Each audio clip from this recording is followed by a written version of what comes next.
Good morning, everybody, and welcome back to the channel. It's Friday, and we're going to be all over the place today. We're going to be in iPad Go 2. We're also going to be in Google Earth. And so, if you haven't heard already, Bo Mama's involvement in the nuke Craine goes all the way back to his time as senator. When he helped to cut a deal to install a bioweapons research reference laboratory in ODYSEE, Ukraine. Now this is huge, you guys, because all of this seemed to have been predicted in iPad Go 2.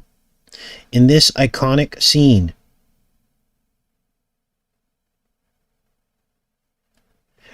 where Bo Mama is sweating over the little golden calf as his foot is covering the coin. Now, let's recap this in slow motion. So, Bo Mama appears in iPad Go 2 back in 2012. And he has his shoe over this British crown. There's a crown on that coin. Identify that as the British crown, which we now know was not a UK crown at all. It actually stood for another UK, and that is New Craine. Now, why do I say this? Well, because we matched this image of the foot over the coin with another shoe over a coin. Here it is right here.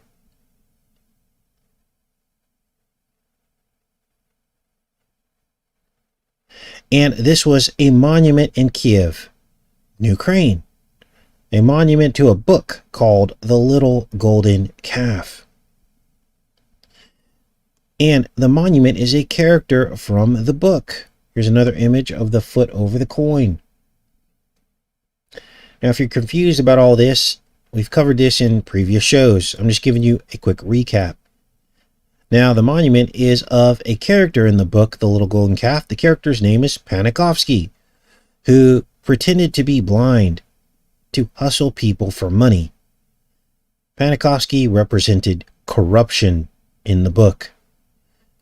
Now, back to iPad Go 2, because then this lotus flower opens out of the apple, and I believe that that's Kamala, because Kamala means lotus, which is the Bo Jiven aspect to all of this.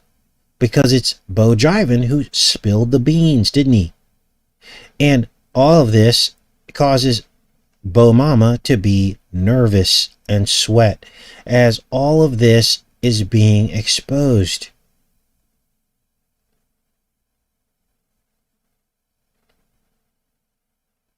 Then we fast forward to another part of iPad Go 2, as Stu Craine seems to drown in its own biohazard. And you're going to see the lotus go down with it. There's the lotus flower going down the drain into the biohazard. As everything's being exposed, there's the hammer and sickle. This has to be Rushka or New Craine, doesn't it? And then look at this scene where we have the last oil rig off in the distance. The single rig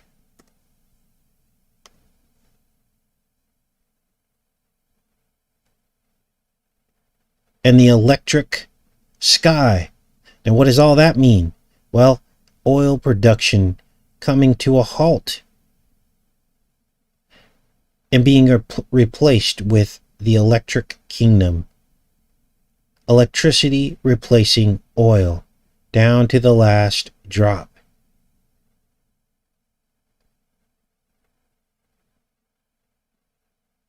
As the world switches over to electricity, and then liberty is lost. Liberty is lost the torch of liberty falling into the ocean. Now, before we get into the location of the lab in Google Earth, we're going to first read about what the checkers of fact said about these labs. Here's the article right here. And we're going to compare that to what really happened and who was involved. Because the checkers are not denying that the labs exist, but they leave out crucial elements about the history of these labs and Beau Mama's involvement, which could be influencing his former vice president's decisions and choices in the new Craine politics that are going on right now. Now, the article seems to focus on proving that there are no bioweapons at the lab, rather than it should be focused on the existence of the lab as a security threat to Russia, and that its secrecy and its media censorship and the study of dangerous pathogens suggests that there is more going on there than meets the eye, especially in the context of the origins of VidCo-19 and the whole debate surrounding that and where that came from. I think everybody understands what the stated purpose of these labs is, the cover story, whatever you want to call it, that it was designed only to study the deadly pathogens and be weapons. That's their stated purpose. But being so close to Russia's border, and given the NATO aggression towards Russia over the last several decades and its growth and proliferation of short-range weapons leading up to the invasion, I think any rational person could understand the concern about this network of labs. Now, to get a snapshot into the thinking behind this and what the whole big deal is and the concern about all this, think about a scenario, a similar scenario on our borders. It would be like if Mexico was working with China to enrich uranium on our border, claiming that it was for power plants. And yes, all that could be true, but it could also be used for nukes one day, couldn't it? We would not accept that, would we? We would take actions, whatever we needed to do to stop all that from happening on our borders. So, without all the aforementioned context that we just went over, I rate this misleading. Now, let's read about some of the history of Beau Mama's involvement in the new Craine bioweapons lab network. Found this publication here, not too much research, and there was this 2005 deal. As you can see, this is dated 2005. For anyone who wants to review this article, this is public information, where Beau Mama and this guy, Lugar, signed an agreement with the Stu Craine to set up these labs. This goes all the way back to the Senate, Beau Mama's Senate. Let's read this. The new Nunn-Lugar biological agreement signed in the Stu Craine. Stu Craine, Senator, it says here, Senator Dick Lugar announced that the U.S. and Stu Craine have signed an agreement to counter bioterrorism. This is the official story behind these labs. And prevent the proliferation of biological weapons, technology, materials, and expertise. Scroll down here. The new Nunn-Lugar Cooperative Threat Reduction Agreement was signed here on August 29th, 2005 during the visit by Lugar, who co-authored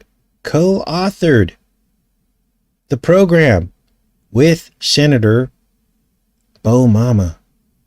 So, you can understand now the concern here. Here you have the VP of Beau Mama, which is Beau Jivan, and we have this whole thing going on over there. So of course they're going to be concerned. Russia's going to be concerned about this. We know what the cover story is, but what's stopping them this from being a possible threat? preventing the spread of biopathogens and expertise to terrorists. This high-priority initiative includes a provision for a modern, safe, and secure diagnostic health lab and national network of epidemiological monitoring stations equipped to rapidly detect, diagnose, and respond to infectious disease outbreaks throughout the new Craine. Now we're going to read through this slowly because there may be clues about what's going on right now. It's always good to go back in history because sometimes they get a little sloppy with how much they reveal, or don't they? That's why we're reviewing this today. Make sure you guys are with me and we'll keep going. Okay, looks like we got a good stream here. Such cooperation is ongoing with Georgia, Uzbekistan, Kyrgyzstan, and just last week, the government, Azerbaijan, signed an agreement to cooperate in this area. Unfortunately, bureaucratic obstacles in your government continue to block conclusion of such an agreement between the new Ukrainian Ministry of Health and Department of Defense. This was back in 2005, but since then, as I'm going to show you, they inked the deal in 2010. It says, intervention in recent days by Prime Minister Yulia Tymoshenko broke a logjam within the Ukrainian government bureaucracy.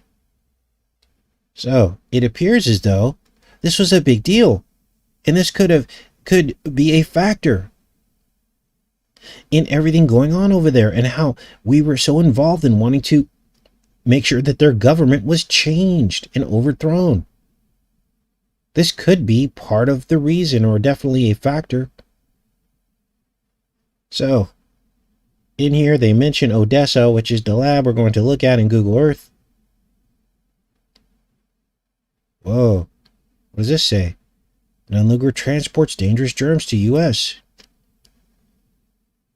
Transported 124 samples of 62 unique strains of causative agents of plague, anthrax, cholera, and other dangerous diseases from here to Washington, D.C. They were then moved to U.S. Armed Forces Institute Pathology in D.C. by military transport. What the heck? So, pretty much everything the Rushkins were saying is true, other than that this was going to be used as something against them. They don't say that here, obviously, but it could happen. They're moving this stuff around. This is an important cooperation between our two governments to counter the threat of bioterrorism and to prevent the proliferation of bioweapons. Let's keep reading here.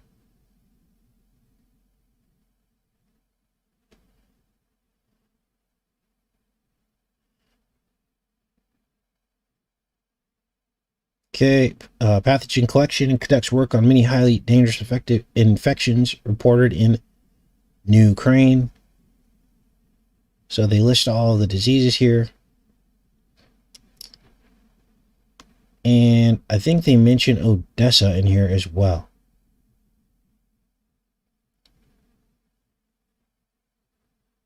Previous scientists at the station had been paid just $100 per month. This year, 10 employees of the center began participating in First Science and Technology Center, New Craine, affiliated with the non-Luger program.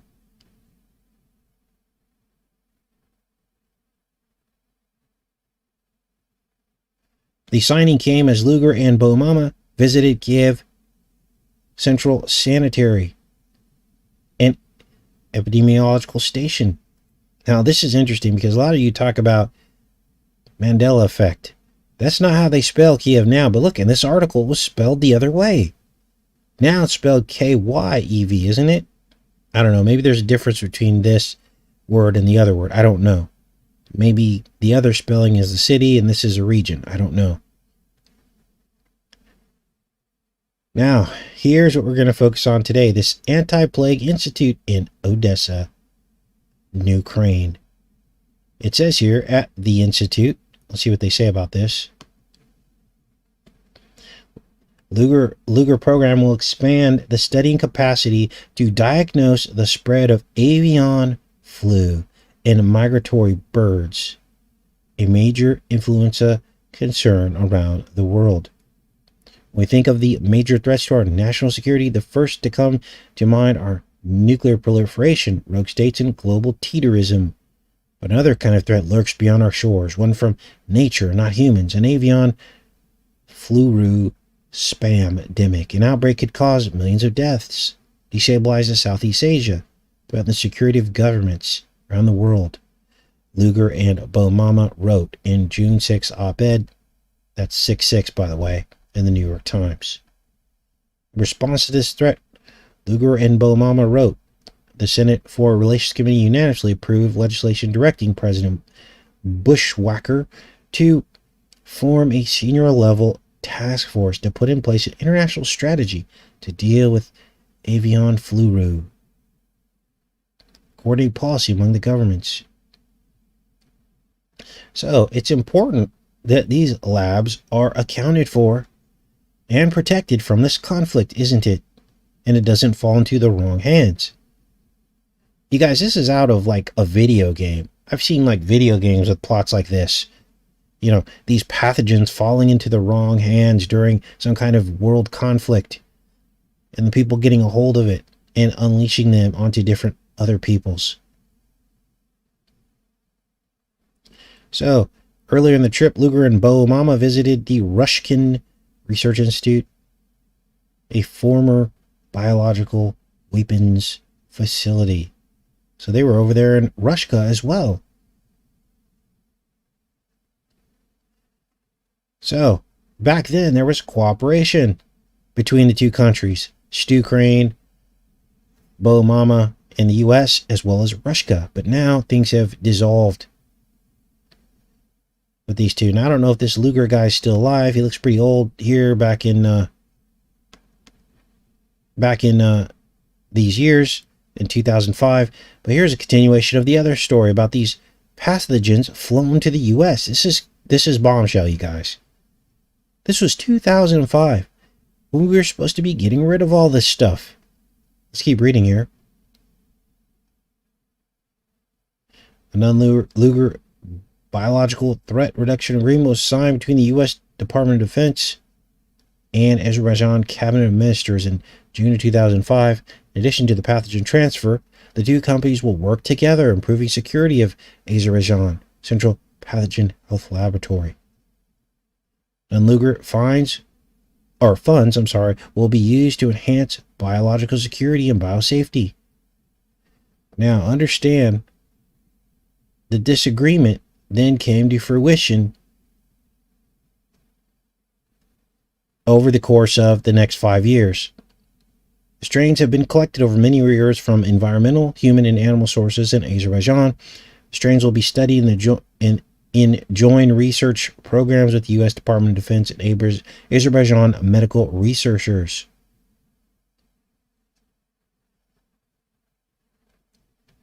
Then in 2010, this happened. U.S. Senator Dick Lugar applauded the opening of the Interim Central Reference Laboratory in ODYSEE, Craine. That's the one we're going to look at in Google Earth. Announcing that it will be instrumental in researching dangerous pathogens used by bioterrorists. The Level 3 Biosafety Lab. Now, understand that biosafety labs only go up till Level 4. This is a lot of bad bugs running around in this lab. Once you see this lab, you're going to be like, really? That's it? But watch. It's the first built under the expanded authority of the Non-Lugar Cooperative Threat Reduction Program, will be used to study anthrax, malaria, Q fever, as well as other dangerous pathogens. Now, we talked about Q fever, didn't we? Not too long ago. And we were looking at, comparing that to this whole movement that was going on. And how it's interesting that there's a fever called Q fever. Let's keep reading here. It says the continued cooperation of non-Lugar partners has improved safety for all people against weapons of masked destruction and potential terrorist use, in addition to advancements in the prevention of spam-demics. Interesting that we're just going through all this right now, isn't it? He said the plans for the facility began in 2005 when he and Bomama entered a partnership with the Ukrainian officials.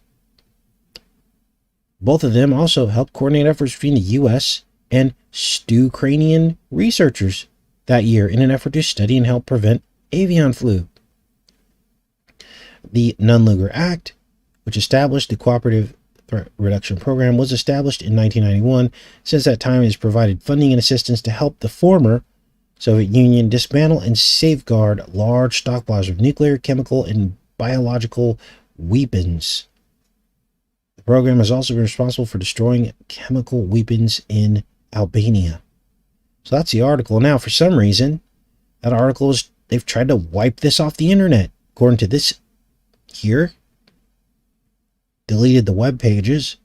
Now, nowhere in this video do I claim that these labs are using bioweapons and actually making them to deploy on any other country. I'm not making that claim. What I'm making the claim is that they are studying these pathogens and that they are in these labs. Let's keep going, because they spent a lot of money on these labs. $200 million.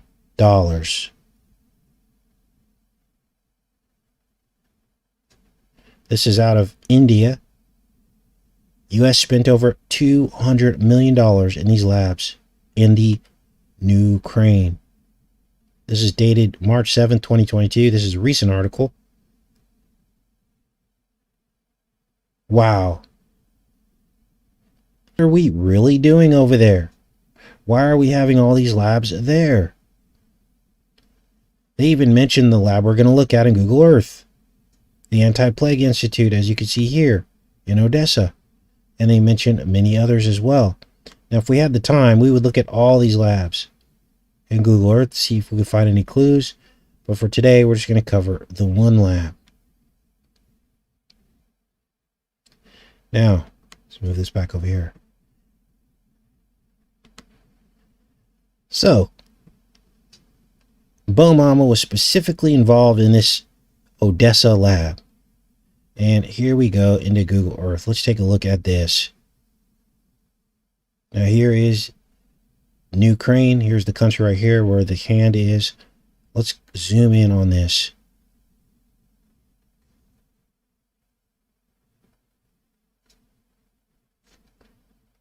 Now, Odessa is a huge port for New Craine.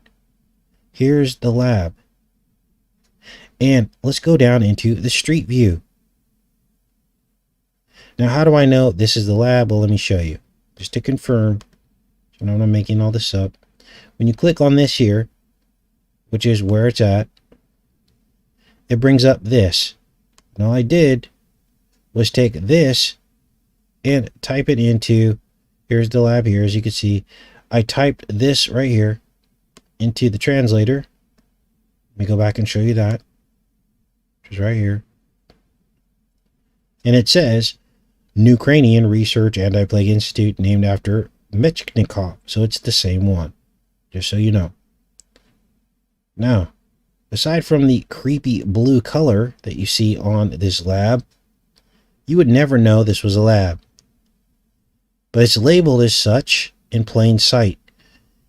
And millions of dollars dumped into this lab. Now, let's go down to the street view. Let's zoom out a little bit so you guys can get your bearings here. Very close to the ocean. Zoom out a little bit. Here's the port here, the main port. And there's a Porsche dealership right in front of the lab. The Porsche dealership is right here, as you can see. Now let's go down to the street view here.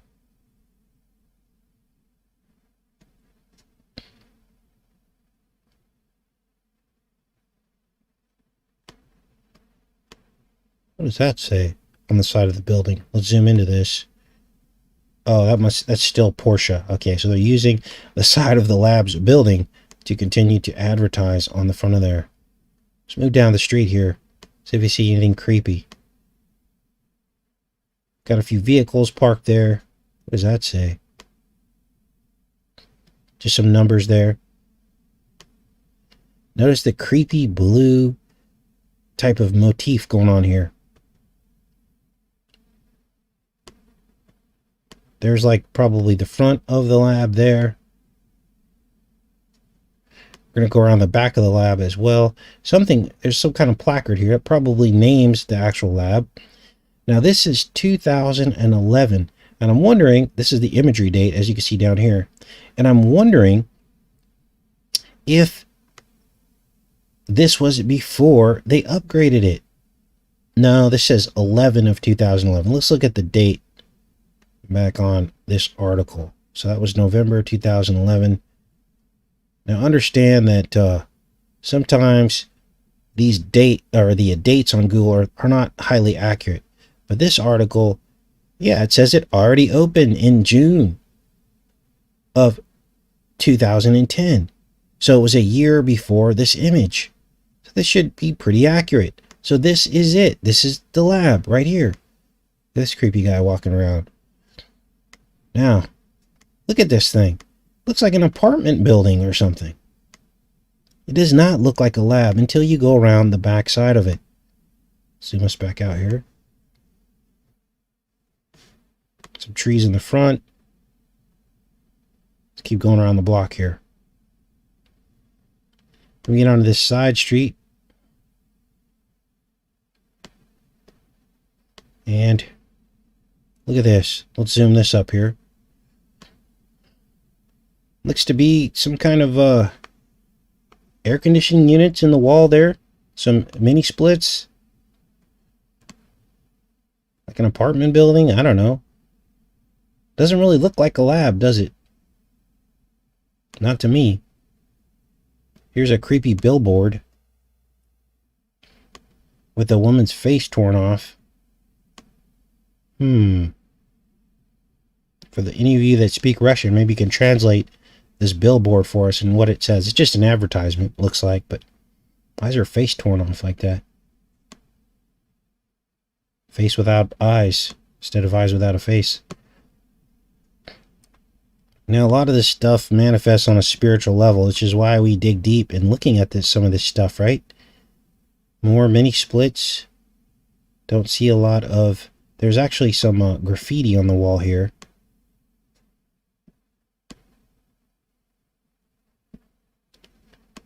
Whoa, Google Earth encountered a problem. Really? Cancel.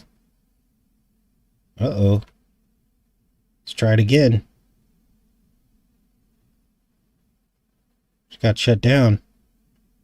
Wasn't that weird? Now, I was scrolling around in there quite a bit, so I'm not going to say they're trying to sabotage the show, but that was really weird how that just happened, right? Let's go back in. The street view here, around the back side of this building. Now, before we do that, understand that the official address given for this lab is 2-4 or 2/4 of this street here. So here's number 2, as you can see here, but here's number 4. So it's this weird nondescript area back here that they also own. They own this unit as well as this main building. Let's go back into the street view here.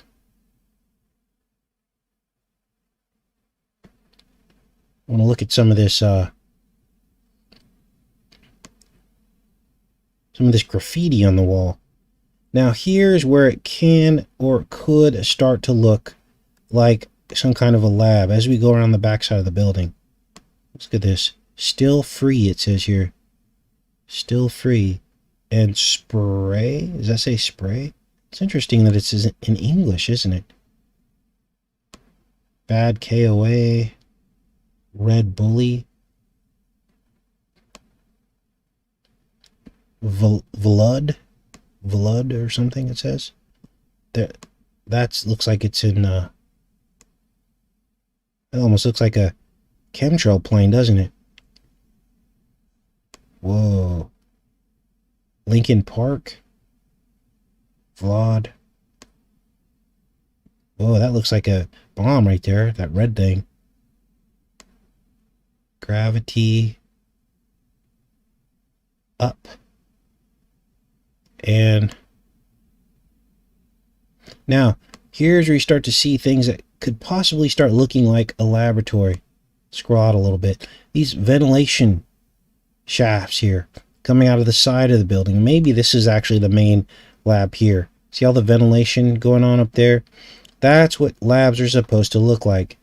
This may still be occupied by people, like an apartment building, because I don't see any type of ventilation that would, that's going on. Oh, actually, there's some right here, but that could be coming from the main building as well. See this ventilation going up the side here.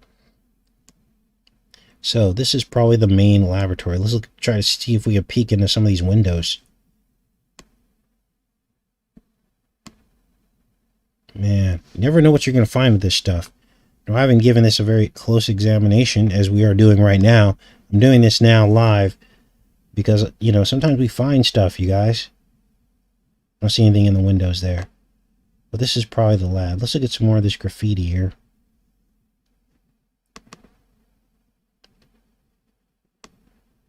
Look at this creepy truck. This looks like almost like a lab truck, doesn't it? Parked back here in the back portion of this.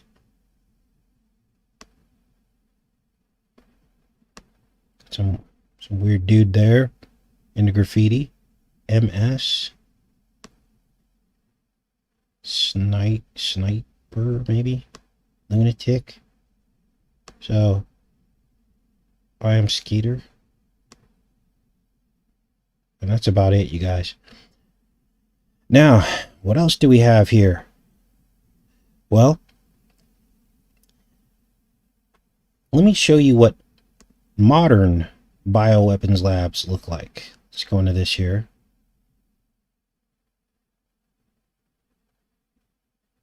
Here's a modern, newly built bioweapons lab. This one is Pell Laboratory, and these new architects built this, as you can see here.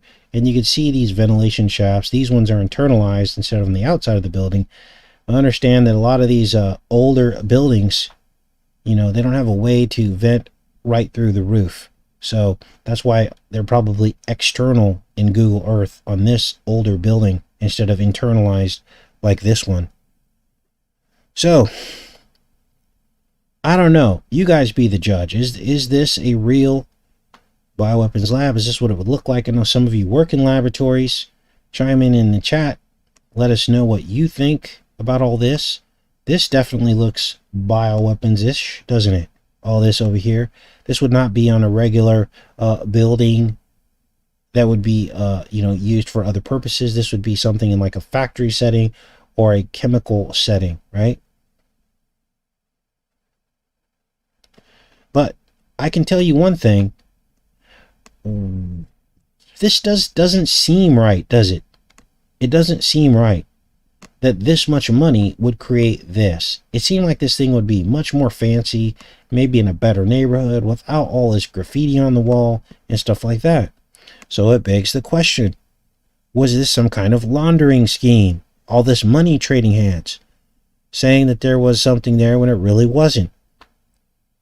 Right?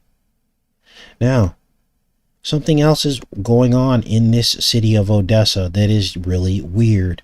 There are actually catacombs beneath the street. Catacombs. Let me show you what I'm talking about. These are the catacombs underneath Odessa. Look at this. They're some of the most proliferative catacombs in the entire world. Underneath the city of Odessa in New Craine is an extensive network of tunnels, believed to be the largest catacomb system in the world. Largely unmapped and spread haphazardly under the city, huge maze of underground passages extends for over 2,500 kilometers. The huge maze of underground passages extends... Oh, I already read that part. If it were laid out in a straight line, the tunnels would reach all the way to Paris. Incidentally, Paris is also the place where the world's second largest catacombs are located.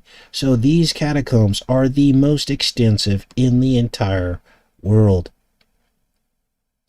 It is difficult to say when digging underneath Odessa first started, but the catacombs were greatly expanded starting from the 18th century when Catherine the Great ordered this new port city to be built by the sea. Guess who just bought the rights to do the movie on Catherine the Great? That would be Angelina Jolie, which we've been covering extensively. An incredible amount of mining took place to extract limestone to build the city above ground. The tunnels were dug more than 100 feet below ground on 3 different levels. New shafts were created whenever old ones ran out of limestone, and it was through this process an intricate web of tunnels began to take shape. Mining continued throughout the entire 19th century and into the 20th until the outbreak of the Russian Revolution of 1917. The mines fell into the hands of the criminals and vagabonds who began to use the underground to meet and smuggle goods. At one time, these dark and dingy tunnels were even used by slave traders. When the Yazidis arrived in Odessa and began massacring the city's population, catacombs served as a hiding place for Soviet partisans fighting the Axis forces. So they've got maps of all this, extensive mapping going on here. As you can see, I actually tried to line up some of these maps, actually all of them. I tried to line them up to see if any of these catacombs went underneath the lab, but I couldn't find any that did. It's not to say that they aren't there, but this is unbelievable. There could be people living down here. You could have an entire city down here. Man, that would make a crazy horror movie, right? The people in the catacombs under Odessa. Now, here's another one here. Let me go to here. This is a site specifically designed to talk all about the catacombs. It's actually in the Ukrainian language, and it's got lots more pictures. I'll link all of this for you guys in the pinned comment. But basically, there are bats down there. Look at how creepy this is. Now, most of these catacombs are underneath the are to the west of the lab. They're to the west of the lab. Okay. Again, these are old mines. Just going to go through some of these pictures so you guys can see this. So you can see how extensive this is. A lot of it's flooded with water. I bet you some of these at the bottom are probably full of water. Like, you'd have to go cave diving to get in there. I wouldn't want to be the guy doing that. But this is a big deal. So you can almost assume.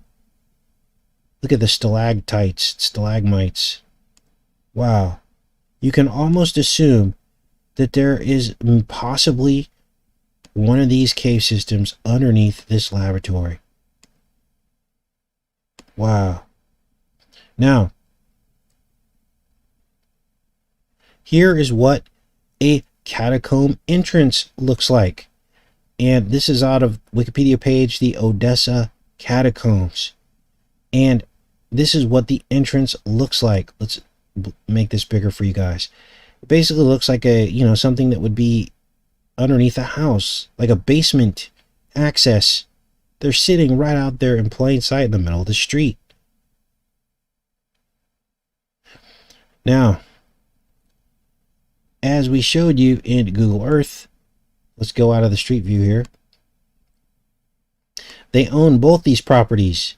This is number 2, and this is number 4.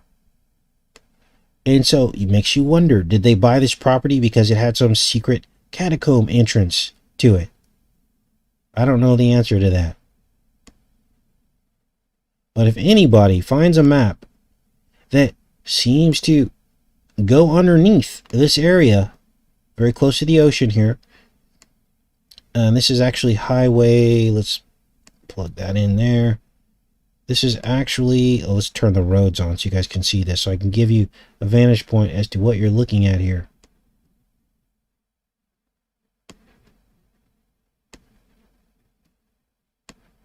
So I'm going to rotate this so it goes north, so you can see what's going on here. and then we'll go back to it here. So this is Robocha Harbor. If some of you live near here, do a little investigative journalism, capture some,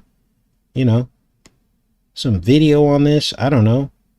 But this highway here, I believe, is Highway M16. So anything you have on M16 near the ocean, if you have any maps that line up with this BioLab, you can see if there's anything underneath it. So like I said, most of the catacomb maps I could only match up to like around this area, like kind of out here, and that's possibly because it's above sea level. So once you get below sea level, it's going to fill in with seawater, right? I don't know that to be true, but there's the 30,000 foot view for you guys, so you can see what's going on. Now let's go back into the chat, see if you guys have any feedback on all this. So I'm interested to hear your perspective on what you think is going on over here. Now, we'll be back here on tomorrow looking at some headlines. Or, over the weekend. It might not be tomorrow, but it'll be,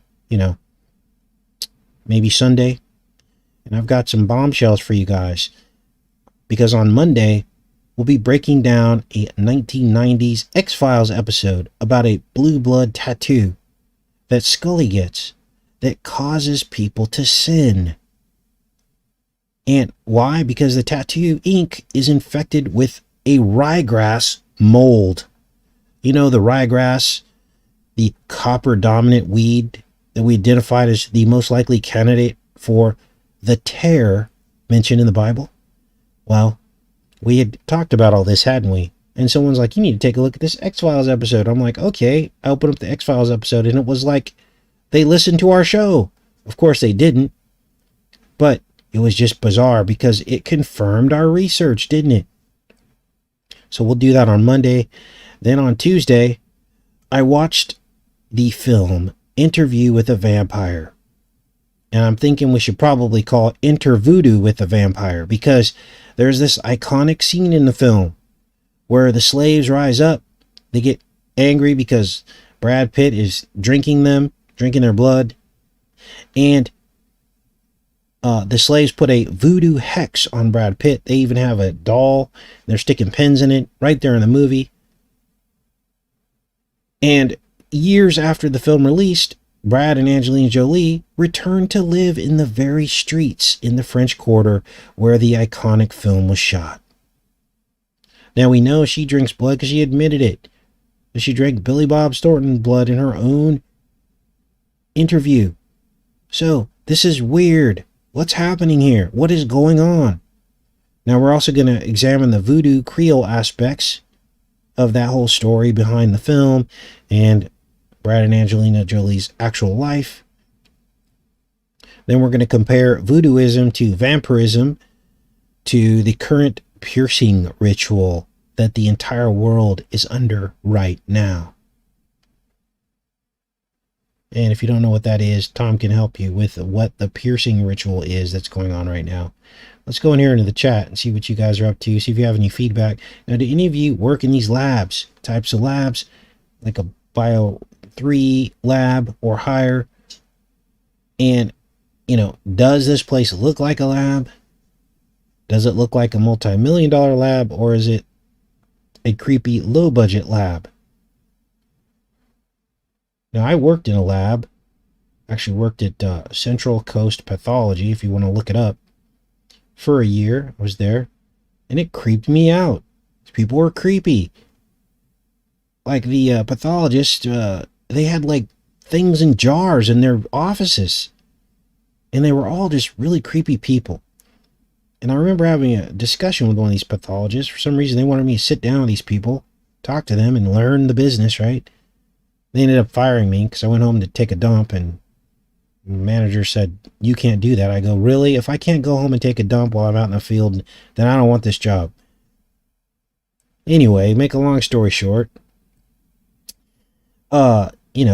basically, they have the right, once the tissue comes off of your body, Once a pathology sample is collected, you lose the rights to that piece of your own body, and it falls into the rights of the laboratory. They then send this human tissue into these biobanks where they store them, sometimes indefinitely. And if you have some kind of a rare condition, they like to hold on to that stuff and study it and stick it in jars and stuff. It's really bad. It's like a bad horror movie. Going down in the basement and you see these people, all these jars lined up with creepy things in them. So I left the lab business, thankfully. Now I get to talk about them. But that's what's going on in this world, you guys. There's some strange things going on. Strange things going on. Now, we've also talked on this channel in the past about how they keep this tissue and they can actually use it in experiments. Genetic experiments. We exposed this whole thing that went on in Texas A&M, where they were using the heel prick test cards that were stored in these biobanks. They were using them in military experiments without the knowledge of the parents. And then the parents sued them. All this is public record. You can Google it right now. So, weird stuff going on, you guys. And this begs the question. If they're doing genetic experiments on tissue that has left your body already, they could recreate a clone of you, couldn't they? And this feeds right into the whole aspect of what could happen in like some of these movies, like the movie Us, where there's this whole, counterpart reality that's beneath the surface, underground. That was what that film was all about, the Us film. It was all about these people that lived underneath in a theme park. And they were exact counterfeits or counterparts, clones of the people above ground. And then the people below ground end up escaping and hunting down the people above ground that look just like them. So now your noodle is starting to think. Now you're getting it. That there's weird stuff going on in this world. Here we have a lab with catacombs nearby where there could be whole cities of people that are clones of the people above ground. It's literally like Us in real life, the movie Us in real life, happening, manifesting in our reality. So, I'm in the chat now. I'm going to let you guys talk for a bit. And what you think. Yeah, an underworld, right, Barry? Orlando, Florida says they've seen several people that look like them. We found our clone, I think. There's a guy that looks like me. He's actually on YouTube, I think. He looks like a heavier version of me, but the guy looks almost identical. Can I decode Witch Hunter? I'll try to take a look at that. Catacombs, honeycombs, pizza labs, body snatchers, us and them. Yes, Susie. I need a clone detector. There are so many movies talking about clones and counterparts and doppelgangers. Yes, Sarah. So, we're just talking about the possibilities. Anybody reviewing this channel, we're not saying anything is happening for sure. We're just, we still live in a free country. We could talk about scenarios and possibilities, can't we? Vampiric sect of New Orleans. We're going to talk about that that's going to be Tuesday, because you guys, it's crazy. Let me give you a little teaser here. What I collected already. So here's an interview with the vampire. Takes place in New Orleans, which is what they returned to. Angelina and Brad returned to this very place.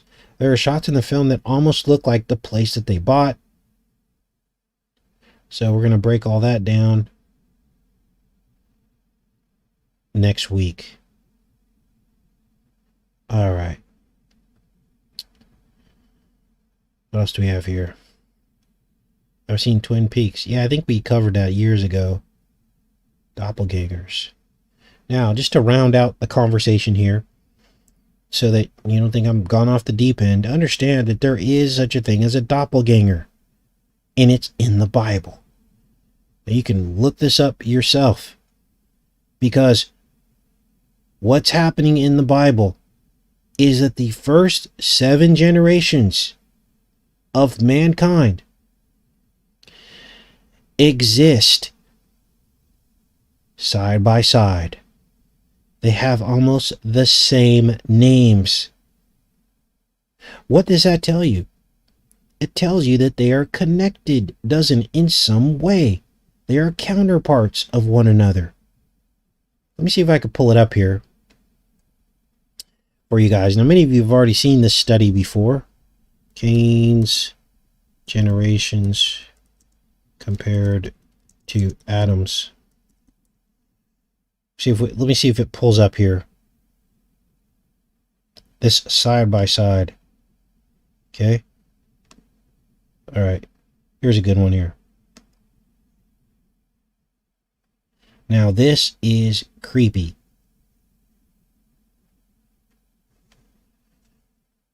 Let's fix this up here. Why is it so big? Okay. All right.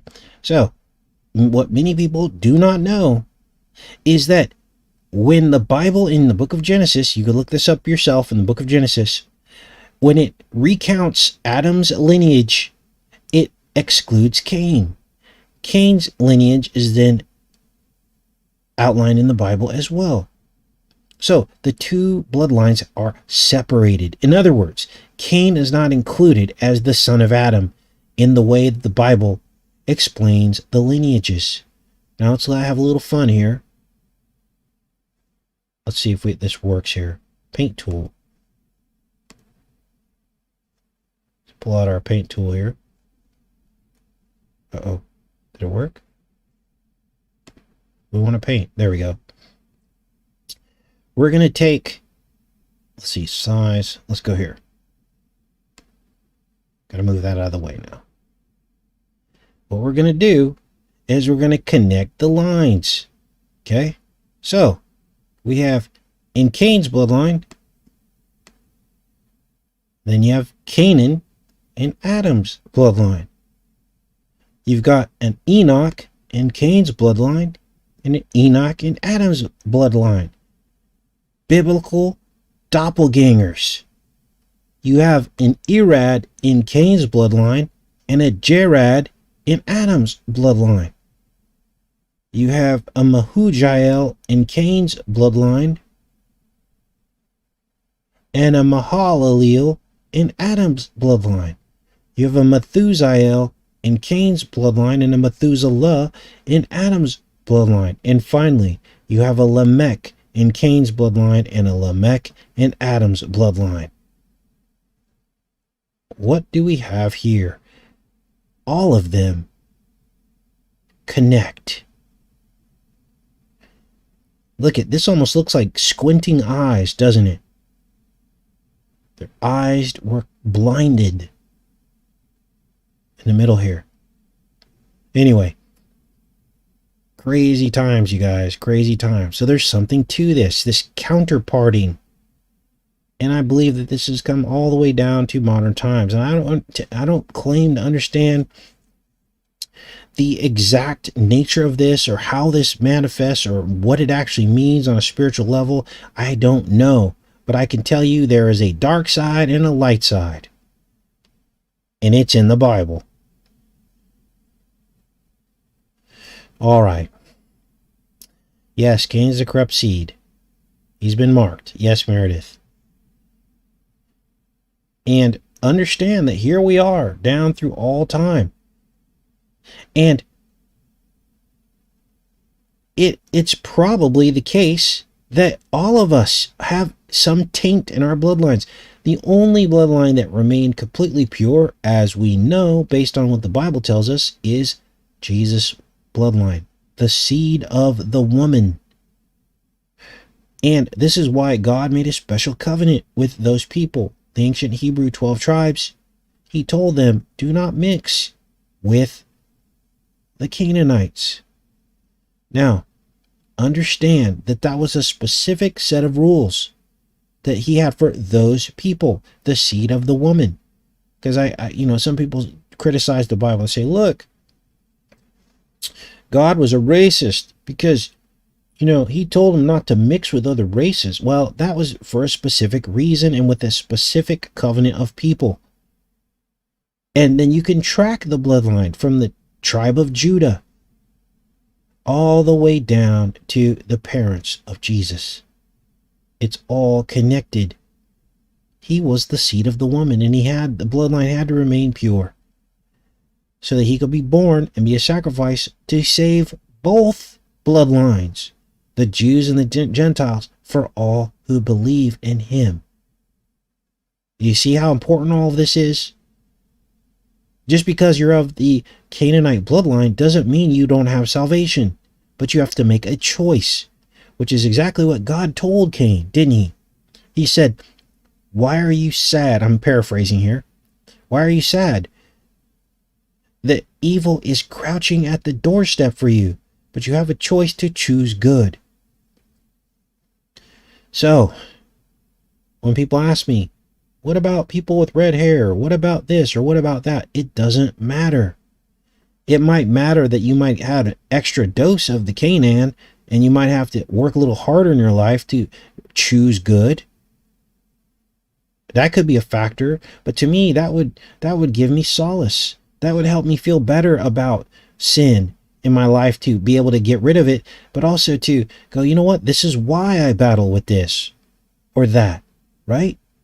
It should give you solace, and it should empower you to choose good, because then you realize where the source of whatever is inside of you is coming from. And it should help you to appreciate the sacrifice Christ made so that we can all be saved. The wheats and the tares growing up together until the end, and that's when you're judged. So this is encouraging information. This isn't supposed to be, oh, you're of that race and you're of this race, and we're not supposed to be doing that. We're not supposed to be, isolating and elevating certain races and downing other races. That's totally against what Jesus taught. Totally against it. Yes, Genesis, Revelation, the tethered. We're tethered somehow across these bloodlines. Who knows? I don't know. This is really weird. Really, really weird. Okay, let's go back in the chat. I'm talking too much over here.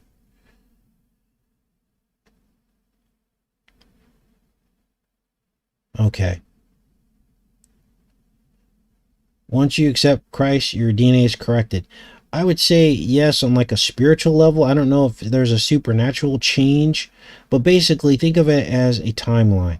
Okay, so once you accept the gospel, you're saved. The battle's already won for you. So it doesn't matter what you're made up of, because all of our flesh is going to be renewed, isn't it? It's all going to get burned up in the fire, and it's going to be created out of untainted dust, uncorrupted dust, uncorrupted, where the sin is removed, the leavening is removed from the bread. There won't be any more leavening in the bread. We'll be made whole and clean and new. I don't think that God would create us out of this old sin-filled dust anymore. That's the whole purpose of it. Right? Now, if you have any questions about how the Bible ties into all this, we have a lot of great biblical researchers in the chat right now.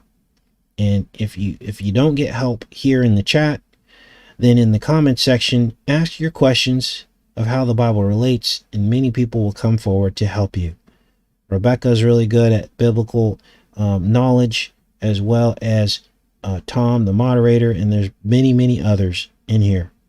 And if you have questions about anything that I've said, that I've quoted from the Bible, they can actually give you scripture and verse about what I'm talking about, because I don't make any of this up.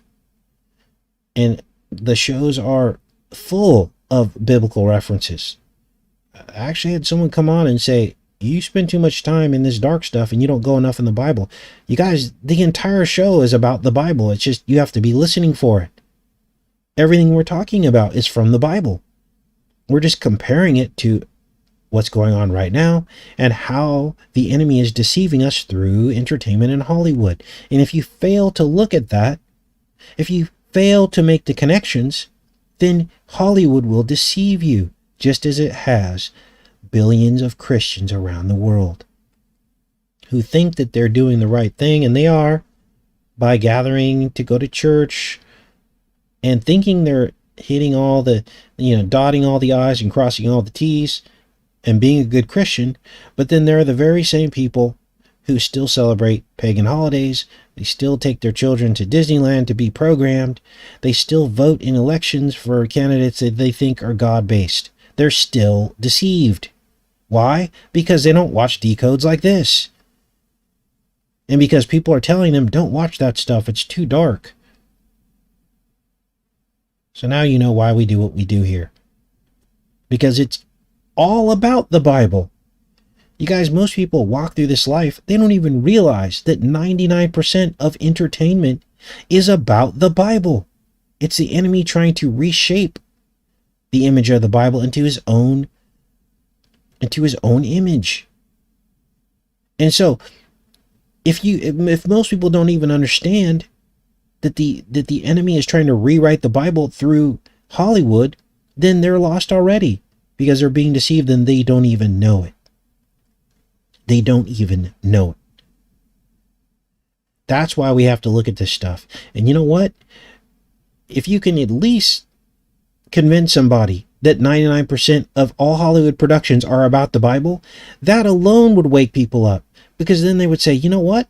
Hollywood sure does spend a lot of time trying to say God doesn't exist. Why are all the movies about God then? Right? So, I reject those criticisms about this channel boldly. Because this is what has to be done. This is hard work. You think I enjoy watching this stuff? I was nauseous watching the interview with the vampire. It was the most disgusting movie I think I've ever seen. There were hints of children. And people of the same thing doing things. I mean, it was just disgusting. So I'm going to try to, when I present it, I'm going to try to, I guess censor it. Because I don't want you guys to have to see all that and have that in your brain. But we do need to take a look at it. Because it's everything we're going through right now. This pricking ritual. It's all connected.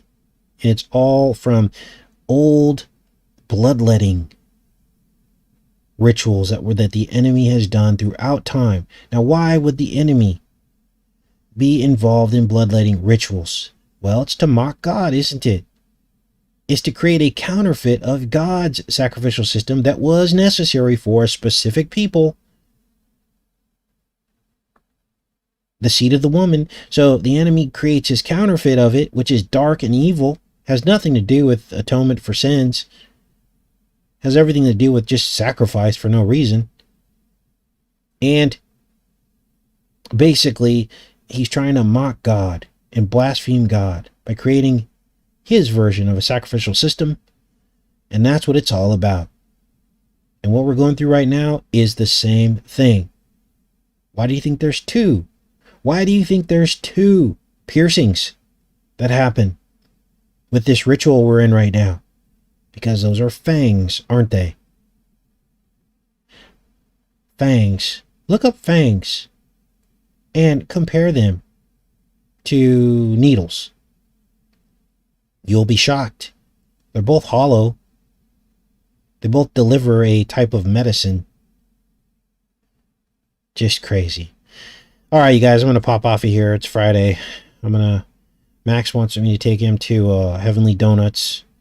We're going to get some cake donuts. It's one of the first things he asked for when he got here. Hey, Dad, is there cake donuts around here? I go, wait, son, you don't like cake, but you like cake donuts. So this is our little weekly thing that we do. I don't need any more donuts, but he's 22 and he's about 140 pounds, so I want to feed him donuts.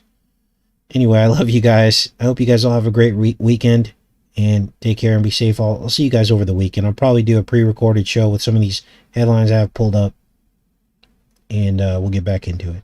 Take care and be safe.